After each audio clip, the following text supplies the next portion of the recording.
Hi hello എല്ലാവർക്കും നമ്മുടെ പുതിയ വീഡിയോയിലേക്ക് സ്വാഗതം. നമ്മൾ ഇന്ന് തയ്യാറാക്കാൻ പോകുന്നത് ബീഫ് കട്ട്ലേറ്റ്. അതിനായി ഒരു പാനിലേക്ക് അല്പം ഓയിൽ ഒഴിച്ചു കൊടുക്കുക.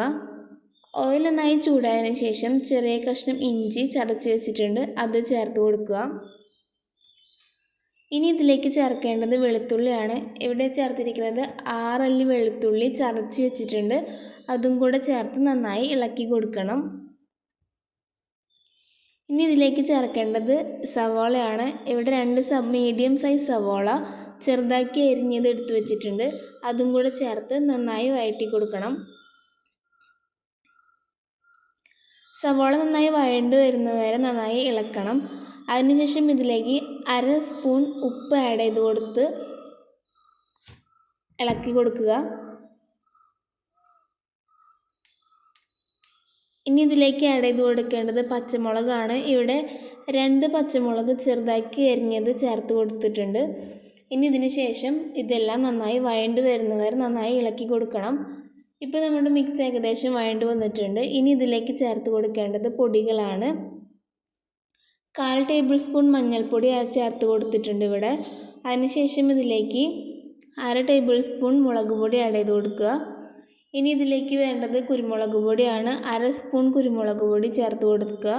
അതിനുശേഷം ഇതിലേക്ക് ബീഫ് മസാല 1/2 സ്പൂൺ ആഡ് ചെയ്ത് കൊടുക്കുക. ഇനി ഇതെല്ലാം നല്ലോണം മിക്സ് ചെയ്തെടുക്കണം.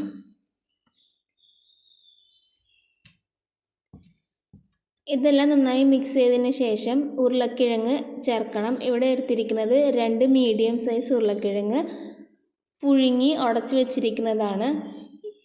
ഉരുളക്കിഴങ്ങ് ഈ മിക്സിയിൽ ചേർത്ത് നന്നായി ഇളക്കി കൊടുക്കുക. ഇതെല്ലാം കൂടെ നന്നായി സെറ്റ് ആവണം വരെ നന്നായിട്ട് ഇളക്കണം.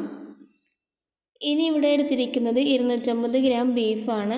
ബീഫ് ഇവിടെ മഞ്ഞൾപ്പൊടിയും ഉപ്പും ചേർത്ത് വേവിച്ച് വെച്ചേക്കുന്നതാണ്. വേവിച്ചതിന് ശേഷം മിക്സിയിലിട്ട് അടിച്ച് എടുത്തിട്ടുണ്ട്.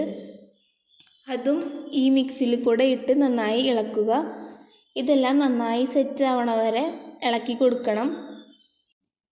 ഇനി ഇതൊരു ബൗളിലേക്ക് മാറ്റി വയ്ക്കാം. ഇനി ഇത് നമുക്ക് കട്ട്ലേറ്റിന് ഷേപ്പാക്കി എടുക്കാം. ഞാനിവിടെ ഓവൽ ഷേപ്പാണ് തയ്യാറാക്കിയിരിക്കുന്നത്. അതിനുശേഷം നമുക്ക് ഇത് പൊരിക്കാനായിട്ടുള്ള എണ്ണ ഒഴിക്കാം. ഇനി ഇതിൻ്റെ മിക്സിങ്ങിന് വേണ്ടിയിട്ട് ഞാനിവിടെ എടുത്തിരിക്കുന്നത് 50 ഗ്രാം മൈദ, ബ്രെഡ് ക്രംസ്, മുട്ട 2 എണ്ണം, ഉപ്പ് ചേർത്ത് ബീറ്റ് ചെയ്തെടുത്തിരിക്കുന്നതാണ്. ആദ്യം ഇതിലേക്ക് മൈദയിൽ മുക്കി എടുക്കാം. മൈദ ഓപ്ഷണലാണ്, ആവശ്യമുണ്ടെങ്കിൽ യൂസ് ചെയ്താൽ മതി.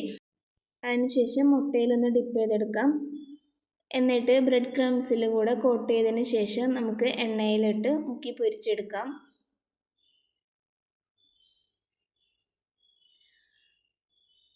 ഇപ്പോൾ നമ്മുടെ സ്വാദിഷ്ടമായ മൊരിഞ്ഞ ബീഫ് കട്ട്ലേറ്റ് ഇവിടെ റെഡി ആയിരിക്കുകയാണ്. ഇനി ഇത് നമുക്കൊരു ബൗളിലേക്ക് സെർവ് ചെയ്യാം. അപ്പോൾ നമ്മുടെ വീഡിയോ എല്ലാവർക്കും ഇഷ്ടപ്പെട്ടെന്ന് വിശ്വസിക്കുന്നു. വീഡിയോ ഇഷ്ടപ്പെട്ടെങ്കിൽ ചാനലിന് സപ്പോർട്ട് ചെയ്യുക.